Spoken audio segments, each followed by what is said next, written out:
Hello everyone. आज की class में बात करते हैं कक्षा 12वीं विषय अंग्रेजी, जो कि परसों के दिन होने वाला है ना। यदि आपके पास देखा जाए तो मोटे तौर पे 2 दिन है और इन 2 दिनों में कक्षा 12वीं अंग्रेजी सब्जेक्ट में हम किस प्रकार से स्कोर कर सकते हैं बेहतर, उसके ऊपर बात है। देखिए, याद करने का समय गया, अब तो बचा है रिवीजन करने का या फिर ऐसा कोई जुगाड़ लगाने का कि यहाँ से हम कैसे अच्छे से अच्छे नंबर लाके पास हो सकते हैं, ये ठीक है। और जहां पर हम बिना तैयारी के या कम तैयारी के अच्छे नंबर ला सकते हैं, उस बिंदु पर मैं बात करूंगा, ठीक है। कक्षा 12वीं, ठीक है। विषय अपनी क्या है भाई? इंग्लिश है, ठीक है। जिसका पेपर आप लोगों का कितनी तारीख को है भाई? 14 फरवरी 2026 को आपका इसका पेपर होना है, ठीक है। तो इससे पहले, सॉरी 14 नहीं, 10 मैं समझा 14, तो अच्छे दिन मिल गए फिर तो, है ना। 10 फरवरी को इसका पेपर होना है और कक्षा 12वीं, ठीक है। देखिए क्या कर सकते हैं अपन, उस पर थोड़ा सा अपन मंथन कर लेते हैं। छोटी सी बात है कि कहां से हम बेहतर स्कोर कर सकते हैं। सबसे पहले मैं बात करता हूं आपके सामने सेक्शन ए की। सेक्शन ए में क्या होता है भाई आपका? सेक्शन ए में अपना होता है क्वेश्चन नंबर 1। क्वेश्चन नंबर 1 में क्या आता है अपना? तो अनसीन पैसेज आता है, ठीक है। अब अनसीन पैसेज में एक एक नंबर के 10 प्रश्न आते हैं, तो हमें कुल मिलाकर 10 नंबर मिल जाते हैं यदि हमने उसको बेहतर तरीके से कर लिया तो। सर कैसे बेहतर कर सकते हैं, बात करते हैं। मैंने इससे पहले जो वीडियो बनाया उनमें भी अपलोड किया है। इस फाइनल वीडियो में मैं पूरे पेपर का एनालिसिस कर देता हूं तुरंत। देखिए इसको क्या करना, हमें अच्छे से अपने को क्या करना है, इसको अच्छे से 2 बार पढ़े, बस अच्छे से 2 बार पढ़ लेना है इस पैसेज को। इसके बाद प्रश्नों के उत्तर देना। आई होप कि आप लोगों के बहुत कम से कम 7 या 8 नंबर रिपीट हो जाएंगे, ऐसा मैं मानता हूँ, ठीक है। फिर भी मैं मान के चलता हूँ, देखो संभावित अंक कम से कम 5। मैं आप लोगों को पास कैसे करवा रहा हूँ, देखिए आप इसको 2 बार पढ़ लीजिए अच्छे से, फिर सारे सब जो प्रश्न है उनके उत्तर दीजिए, एक जगह लिखिए आप, ठीक है। ये आपकी कॉपी है, समझना आप इनको, ठीक है। इस कॉपी में आपको यहाँ आंसर मिलेगा और ये भी मिलेगा। इन दोनों में अपने को कुछ भी नहीं करना है। इस प्रकार के जो डिब्बे रहेंगे इसमें अपने को कुछ भी नहीं लिखना है, इधर वाले में भी अपने को कुछ भी नहीं लिखना है, हमें अंदर लिखना है। तो यहाँ लिखेंगे हम क्वेश्चन नंबर 1, ठीक है। फिर यहाँ नंबर 1 उसका आंसर, नंबर 2 फिर उसका आंसर। ये सारे के सारे प्रश्न एक ही जगह पर लिखेंगे, ठीक है। अगर पहले में मान लीजिए सी से उत्तर है तो सी भी लिखे और उसका उत्तर भी लिखे। यहाँ मान लीजिए कि डी से उत्तर है, डी भी लिखे और उसका उत्तर लिखे। ये इस प्रकार के ट्रिक से आपको लिखने पड़ेंगे, सारे एक ही जगह लिख दें आप लोग, तो आराम से आपका ये पहला प्रश्न हो जाए। 2 बार पढ़ लें आराम से, तो मैं सोचता हूं कि आपके यहाँ पर स्कोर हो जाएगा। अब अपन बात करते हैं अगले प्रश्न की, क्वेश्चन नंबर 2, ठीक है। क्वेश्चन नंबर 2 में हम क्या कर सकते हैं? क्वेश्चन नंबर 2 में आपको ये सेक्शन ए का क्वेश्चन क्रमांक 2 ए में रहता है। ये इसमें क्या आता है? इसमें भी अनसीन पैसेज आता है सर, ठीक है। तो इसमें अपन क्या कर सकते हैं? इसमें अपन ये कर सकते हैं, देखिए इस अनसीन पैसेज, इसमें क्या आता है? टोटली ओवरऑल 4 नंबर का रहता है। एक प्रश्न आता है 1 नंबर का, एक प्रश्न आता है 3 नंबर का, ठीक है। तो कुल मिला के 4 नंबर का रहता है अपना, ठीक है। अब इसमें एक तो आता है सुटेबल टाइटल और एक आता है मेक नोट। एक तो आता है टाइटल, सुटेबल टाइटल, ठीक है, और एक आता है मेक नोट। मैंने आपको आराम से पहले भी समझाया था। इसको क्या करना अपने को, मेक नोट जब भी लिख रहे हैं एक ही जगह पे लिखना है, कॉलम बना के लिखना है। समझा देता हूं यहाँ पे, ये कॉपी, इसमें अपने को क्या करना है, इस कॉपी के अंदर यहाँ उन्होंने लिखा है क्वेश्चन नंबर 2। ये ध्यान रखें, आपकी क्वेश्चन नंबर पहला डाला, उसके बाद दूसरा उसी पेज में लिख रहे, पेज बदल लें आप, ठीक है। उसके बाद लिखा है प्रत्येक प्रश्न के लिए नया पेज होना चाहिए। अगर क्वेश्चन आंसर कर रहे हो सेक्शन बी के, तो क्वेश्चन नंबर 12 उसका पहले का आंसर, दूसरे का आंसर वो जरूर यहाँ लिख सकते हो आप, लेकिन बाकी इस प्रकार से जो मेन क्वेश्चन है उनको आप एक ही जगह पे शुरुआत से, पेज की शुरुआत से डालें, ठीक है, नए पेज से। इसमें क्या करेंगे अपन, मेक नोट्स करते समय आप ऐसे हाशिया बना लें पहले, फिर यहाँ पर क्या करेंगे, हेडिंग सब हेडिंग डालेंगे। एक पहले हेडिंग डाल देना आप लोग, ठीक है। कोशिश करें कि हेडिंग ब्लैक से लिखें, फिर उसका 1.1, 1.2, 1.3 ये 3 सब हेडिंग डाल लें इसके, फिर इसको आगे बढ़ा लें थोड़ा और फिर 2 डाल के फिर इसका हेडिंग बना लें आप लोग, ठीक है। हेडिंग वहीं से देख देख के बनाना अनसीन पैसेज में से, और उनके सब हेडिंग बना लेना। इस प्रकार से 3 हेडिंग और 3 सब हेडिंग बना लेना आपको, ठीक है। तो उम्मीद करता हूँ कि यहाँ आपके 3 नंबर इसका देते हैं, तो आपको 3 में से 3 ये जमा के लिखे, साफ सुथरे लिखे, काटा पीटी नहीं करे, आराम से लिखे आप इसको, ठीक है। उसके बाद सुटेबल टाइटल, ये सेंट किस पे जोर लगा रहा है, ये पैसेज एक आध बार पढ़ोगे, ये जब आप बैक नोट डालोगे तो आपको पता लग जाएगा कि किस पर जोर दे रहा है, ठीक है। उस हिसाब से आप इसको कर लें। उम्मीद करता हूँ कि यहाँ कम से कम 3 नंबर आप अचीव कर सकते हैं। ये इधर मैं संभावित दिख रहा हूँ, ठीक है। यहां पर हो गया अपना सेक्शन ए। अब यहां बात करते हैं अपन सेक्शन बी की, ठीक है। सेक्शन बी में आपका क्वेश्चन क्रमांक 3 जो बनता है, ये क्वेश्चन क्रमांक 3 या तो रहता है यहाँ पे या तो पोस्टर, या रहता है एडवर्टाइजमेंट, और या फिर रहता है नोटिस, ठीक है। मैंने आप लोगों को बता दिए हैं, पेपर में भी आपने देख लिया होगा कौन से सबसे महत्वपूर्ण है, वो भी मैंने कर दिए। याद करने का मामला कुछ बचा नहीं, मैं याद करने की तो कहूंगे भी नहीं आपको, ठीक है। हाँ, पर अगर आप अभी भी चाहते हैं कि थोड़ा बहुत कर सकते हैं तो एक आध पोस्टर जो फोटो बनाने वाले, ठीक है। और एडवर्टाइजमेंट और नोटिस मैंने कल ही डाले, अपलोड किए कल, या कल शॉर्ट डाले मैंने, वो कर ले। 2 शॉर्ट डाले मैंने एड्स के, और 2 शॉर्ट डाले मैंने इनके। ये दोनों यदि आप शॉर्ट्स में जाके देख लेना, ठीक है। अगर आप शॉर्ट्स में जाके देखोगे तो ये जो मैंने डाल रखे हैं, उम्मीद करता हूँ कि ये वहां से बैठ जाएगा, ठीक है। दोनों में ये 2 2 4 डाले, एक वहां से बैठ जाना चाहिए। बैठ गया तो अपने 4 में से 4 आ जाना चाहिए, नहीं तो 3 ही जाएंगे। कैसे आएंगे, छोड़ना इसको है नहीं, इनपुट उनमें दिए हुए रहेंगे, उन्हीं को उसमें अंदर भरना है, ब्रैकेट के अंदर लिखना है, ठीक है। एडवर्टाइजमेंट, नोटिस और पोस्टर की बात हुई। फिर उसके बाद अपन क्वेश्चन नंबर 4 की ओर चलते हैं। क्वेश्चन नंबर 4 में क्या आता है, क्वेश्चन नंबर 4 में आता है अपना ऐसे, या फिर उसमें debate writing, paragraph writing, article writing, ये सारी चीजें इसके अंदर आती है। सॉरी, वो 5 में देता हो, 4 में देता है आपका फॉर्मल इनफॉर्मल लेटर्स, ठीक है। तो लेटर एप्लीकेशन आते हैं यहाँ पे। लेटर एप्लीकेशन कौन कौन से महत्वपूर्ण है मैंने पहले बता रखा है, अच्छे से समझा भी रखा है, फोटो बना के और लिख के बताया एप्लीकेशन लिखते कैसे हैं, उस हिसाब से आप काम करना।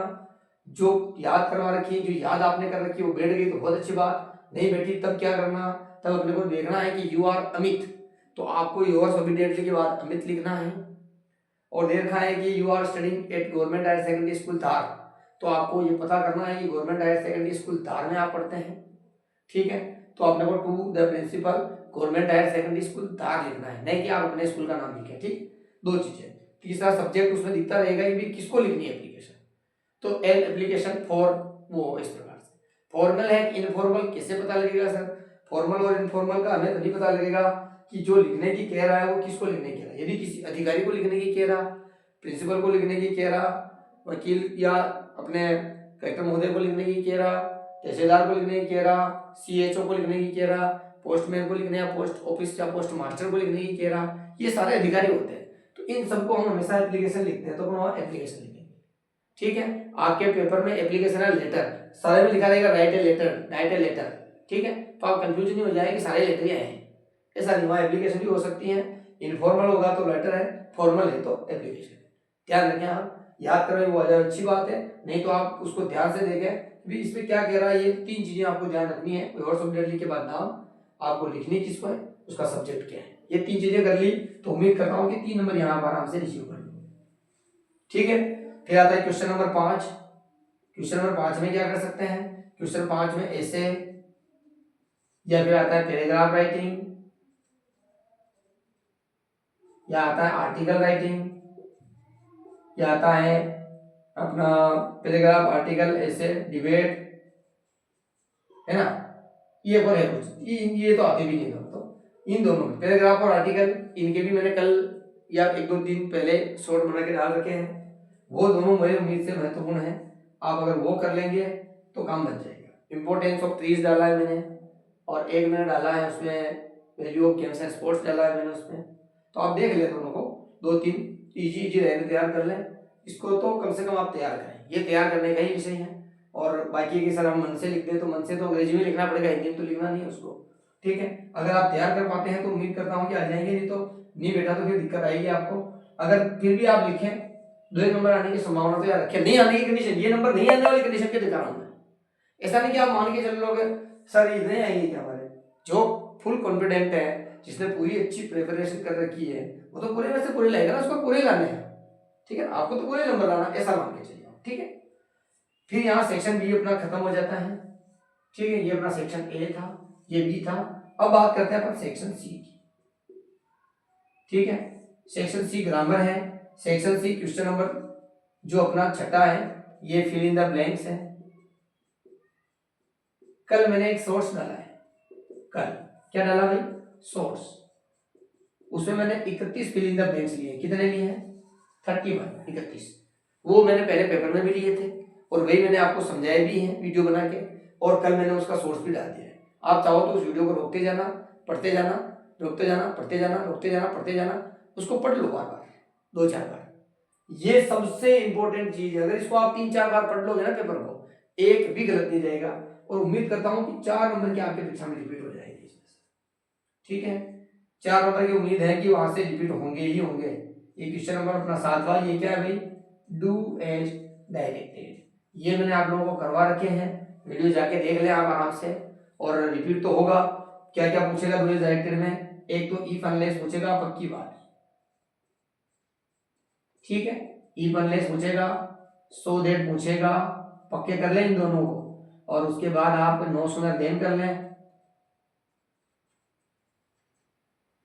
ठीक है, एक सेंटेंस अरेंजमेंट कर लें, ठीक है, ये 4। उसके बाद आप वॉइस कर सकते हैं, नरेशन कर सकते हैं, नरेशन पूछ लीजिए आप, वॉइस करें, वॉइस नहीं होता छोड़ दीजिए, और टेंस बदलने वाले कर लीजिए आप। तो ऐसी कुछ चीजें 2-4 नंबर यहाँ से टॉपिक तो ही रहेगा, क्वेश्चन बदला जा सकता है। आप ज्यादा नहीं तो सो दैट और इफ अनलेस कर सकते हो आराम से, नो सूनर देन भी कर सकते हो, पहले सेंटेंस को इंट्रोगेटिव करके, तो 2-1 नंबर तो आप यहाँ लाने की उम्मीद रखते हो। यानी अपना देखा जाए तो सेक्शन ए बी सी यहाँ तक मैं अपनी बात कर रहा हूँ मैं, तो अपने कितने नंबर बन रहे हैं भाई, कि 4 और 2 6 7 8 9 10 11 12 13 14 15 16 17 5 22, यानी कि मोस्टली आप पास हो गए हैं, करीब करीब पहुंच गए आप। आगे सर कहाँ हो गए तो बच रहा है, ठीक है, बता देते हैं। 22 तो यहाँ तक कर लिया ना अपनों ने। चलिए आगे बात करते हैं कि सर हमें तो 30 तक ले जाओ ना, आपको तो 30 तक ले लेते हैं आपको। देखिए यहां तक की जो बात करी अपनों ने, ये अब आया अपना सेक्शन डी, ठीक है। सेक्शन डी में क्या करना, प्रश्नोत्तर आते हैं, ठीक है, प्रश्नोत्तर आते हैं तो आपके जो क्वेश्चन नंबर 8 होता है, ठीक है, इसमें एक क्वेश्चन छूट गया मेरा, 8 में तो वो रहते हैं ना, एक क्वेश्चन छूट गया है, यहाँ पर ध्यान से चूक गए हैं, 7 पे ये रहता है, 8 पे ये रहता है, एक क्वेश्चन अपना छूट गया है, क्वेश्चन नंबर 6। मैं देख रहा हूँ यार मेरे तो पास तो सेक्शन डी से डी तक की करवा दिया था, फिर क्या दिक्कत हुई, तो ये यहाँ दिक्कत हुई, क्वेश्चन नंबर अपना 6 यहाँ छूट गया था, वो क्या था भाई, नहीं यार नहीं छूटा यहाँ पे, कहाँ दिक्कत हुई, क्वेश्चन नंबर 1 आंसर पैसेज, 2 अपना नोट मेक नोट्स, 3 अपना एडवर्टाइजमेंट नोटिस और पोस्टर, ठीक है, 4 फॉर्मल इनफॉर्मल लेटर, ठीक है, 5वां ऐसे, ठीक है, 6ठा फिल इन द ब्लैंक्स, 7वां नहीं छूटा है कक्षा 12। देखो कक्षा 12वीं और 10वीं में बहुत सारा कंफ्यूजन हो जाता है। 12वीं और 10वीं में क्या होता है, 10वीं वाले क्या करते हैं कि जो 10 नंबर का पहला प्रश्न दिया है उसको 2 कर देता है 5 नंबर के, बाकी ये सब चीजें ऐसी कैसी रहती है, इसलिए मैं कंफ्यूज हो जाता हूँ। ये ऐसा कुछ नहीं है, वो बिल्कुल सही है, क्वेश्चन नंबर 5 तक ही था मामला हो, फिर 6 यहीं पे और 7 यहीं पे, ठीक। उसके बाद क्वेश्चन नंबर 8 में अपने को क्या करना भाई, 8 में अपने को करना है एक्सट्रैक्ट आता है क्वेश्चन नंबर 8, क्या था अपना एक्सट्रैक्ट, क्या था एक्सट्रैक्ट, एक पार्ट आएगा, उस पार्ट की लाइनें आएंगी 5 7 8, तो उसके नीचे प्रश्न रहेंगे ऑब्जेक्टिव, ठीक, वो करने रहेंगे, ठीक है। एक बार मैं आपको बता भी देता हूँ, देखिए 1 सेकंड रुकिए आप,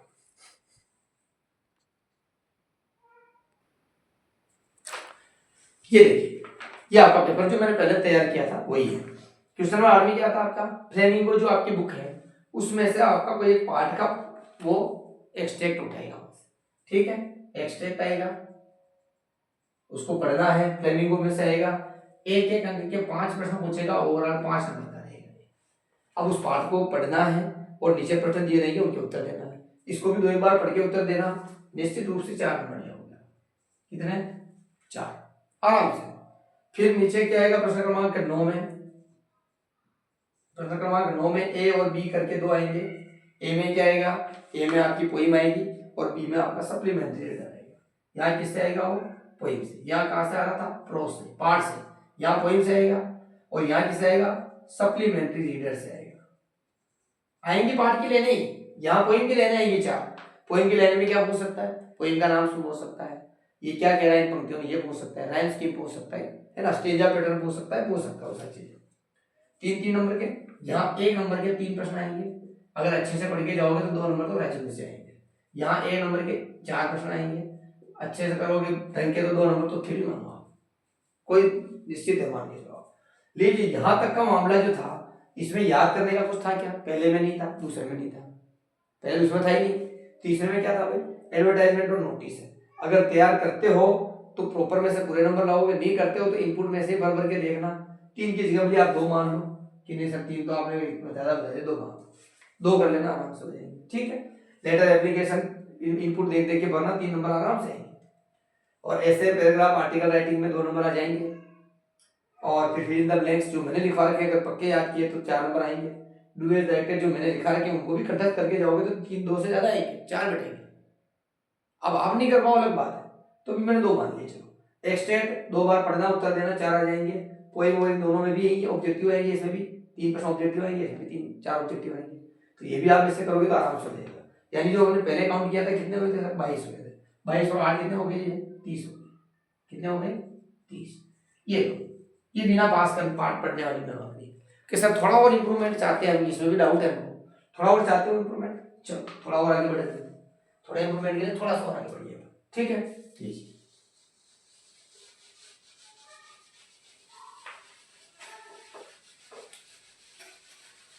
चलो क्या कर सकते हैं? ये कर सकते हैं। क्वेश्चन नंबर 10 क्या आता है इसमें? यहाँ आते हैं 2-2 नंबर के 6 प्रश्न और टोटल आते हैं 12 नंबर का प्रश्न। कितने ला सकते हैं सर? यहाँ ला सकते हो आराम से, 6 तो ले सकते हो, निश्चित रूप से ला सकते हो। और मैं अभी ऐसे भी नहीं कर रहा हूँ आपको, तो मैं सीधा गणित बता रहा हूँ। चलो डायरेक्ट गणित, ये 10 प्रश्न से आगे डायरेक्ट गणित लगाते हैं अपन। प्रश्न क्रमांक 10 से लेकर 15 तक डायरेक्ट कैसे? ये देखो, एक तो मैंने आपको लिखवाया ना वेरी IMP 20 क्वेश्चन लिखवाया मैंने आपको, है ना, उनके आंसर भी लिख दिए मैंने, शॉर्ट भी डाल दिया मैंने। अब उतारो ही नहीं, याद भी नहीं करो तो फिर तो नहीं चले। 12वीं का स्टैंडर्ड है भाई, है ना, 12वीं पास पुलिस वाला बन जाता है, 12वीं पास प्राइमरी टीचर बन जाता है। प्राइमरी टीचर की तनख्वाह करीब करीब मान के चलो, उनकी तनख्वाह होती है करीब 40 से 50 हजार। तो जब 12वीं पास का बंदा 50,000 रुपए की सैलरी लेने की योग्यता रख सकता है, तो क्या इतने नहीं पढ़ने पड़ेंगे फिर? है यार, ये तो पढ़ने पड़ेंगे इतने से। तो आप चाहते हो कि बिल्कुल ही नहीं, हम तो बुफे बुद्धि में आओ यार, ऐसे जाओ यार, ऐसे पढ़ लें, नहीं होगा, थोड़ा बहुत तो पढ़ना पड़ेगा। ठीक है, 12वीं के स्टैंडर्ड पे, ठीक है, तो आपको इतना सा तैयार करना पड़ेगा। ये 20 क्वेश्चन तो याद कर सकते हैं आराम से। ये 20 प्रश्न यदि आपने पक्के कर लिए, गारंटी है यहां से आपको मिलेंगे कम से कम, मैं बहुत कम मान रहा हूं, 12 नंबर, कम से कम। कितने? 12 नंबर। और फिर आप सेंट्रल आइडिया मैंने कब का लिखा रखा ना सेंट्रल आइडिया, मालूम होगा, देख डाल भी रखा मैंने, इसका तो कब के डाल दिया था मैंने, सोर्स भी डाल दिया था। तो ये सेंट्रल आइडिया तैयार कर लो, 3 नंबर पक्के। अब जिस पोएम का सेंट्रल आइडिया परीक्षा में पूछा गया है, उसी पोएम से यदि कोई प्रश्न आ गया तो इसी सेंट्रल आइडिया को उस प्रश्न के उत्तर में भी चिपका दो, तो भी 1-2 नंबर वहां मिलेंगे, मिल नहीं है। अब आपको एप्लीकेशन नहीं, सॉरी, निबंध वगैरह आर्टिकल पैराग्राफ राइटिंग लिखना हो, उसमें दिक्कत आ गए तो आप क्या करो कि जो ऊपर 2 पैसेज दिए पहले और दूसरे प्रश्न में, उनसे इमेजिन करो कि इसमें से कौन सा, ये 5 जो ऐसे दे रखे हैं अपने को, या पैराग्राफ राइटिंग दे रखी है, ऐसा कौन सा बिंदु है जो उस पैराग्राफ से मैच खा रहा, जो मैच खा रहा हो उसका पैराग्राफ लिख देना और आगे से उठा के लिख देना उसमें। ये भी मामला जम सकता है आपका, तो थोड़ा दिमाग को दौड़ाना आप, तो आराम से हो जाएगा। अनसीन पैसेज में क्या पूछ रहा, साइंस के बारे में है क्या, या पौधों के बारे में है, एनर्जी के बारे में है, फिजिकल फिटनेस के बारे में, योगा के बारे में है, इन्वायरमेंट के बारे में, किसके बारे में है, वैसा वहां से देखिए। अगर खेल कूद के बारे में है तो बात ही जम गई, उधर स्पोर्ट्स वाला देखिए, इधर खेल, तो वो भी बन सकता है। ये जब याद नहीं हो उस परिस्थिति में, याद हो तो उधर से मत करना, ठीक है, उस परिस्थिति में। तो ये लीजिए 15 नंबर का मामला मैं और यहाँ बता दिया, 30 तो मैंने वहां बैठा दिए थे आपके, 15 और ये लिखा लो। और क्या चाहिए आपको, ये कर दिया मैंने 45 नंबर। अगर 45 आप यहाँ लाते हैं अंग्रेजी में बहुत कम तैयारी में, कितने 45 नंबर, तो आप ये भी मानो कि उधर 20 में से ज्यादा नहीं तो 20 में से 15 तो देगा। 15 यदि वहां से दे दिया आप लोगों को, है ना, तो कहां से, जो आपके practical project assignment internal exam त्रैमासिक अर्धवार्षिक हाफ ईयरली जो भी हुई उन सब के मिला के प्री बोर्ड वगैरह के, तो आपको कितने मिलेंगे, कम से कम आपको 15 तो दे देगा आपको। तो कितने हुए साहब 60। ये देखिए साहब फर्स्ट डिवीजन पास। कौन सा डिवीजन, फर्स्ट डिवीजन। और क्या चाहिए आपको बोलो, तो बड़ी आसानी से। और देखिए रही बात परीक्षा की, तो परीक्षा में आपको फुल कॉन्फिडेंस के साथ परीक्षा दी जाता है। कॉन्फिडेंस लेवल नीचा नहीं होना चाहिए, डर किसी भी बात का नहीं होना चाहिए, कारतूस लेके मत जाना, चाहोगे तो टीम नहीं पाओगे, पकड़े जाओगे तो फिर पूरा जीवन खराब हो जाएगा। इसलिए कारतूस की कोई आवश्यकता नहीं है, फुल कॉन्फिडेंस के साथ जाइए और अपने मम्मी पापा दादा दादी जो भी उनका आशीर्वाद लेके जाइए और बेस्ट ऑफ लक सभी को, ठीक है। तो जाना देखिए डरना डरना बिल्कुल नहीं है, डरोगे आप तो परसेंटेज तो लिखने से आएंगे। लिखना आपको कैसे है भाई, बिल्कुल साफ सुथरे लिखना है, काटाकटी बिल्कुल नहीं करनी है और परीक्षा के हिसाब से काम करना है, टिपने की सामग्री मत ले जाना, ठीक है। मैं फिर कह रहा हूँ, तो मिलते हैं आपके पेपर के बाद। और सभी से निवेदन है मेरा, परीक्षा के बाद आप सभी मुझे जरूर YouTube के अपने चैनल के माध्यम से बताएं कि आप लोगों का पेपर कैसा गया था। किसी भी एक वीडियो पे जाके आप कमेंट कर सकते हैं। परीक्षा के बाद आप लोगों से मैं कोशिश करूंगा कि परीक्षा के ही दिन शाम को 7 बजे लाइव रहूँगा, ठीक है, लाइव कॉल करूँगा, तो उस समय आप लोग जुड़ना, तो हम चर्चा करेंगे किस पेपर पे कैसा क्या पेपर रहा आप लोगों का कक्षा 12वीं क्लास के, ठीक है। एक बार पुनः बेस्ट ऑफ लक, धन्यवाद।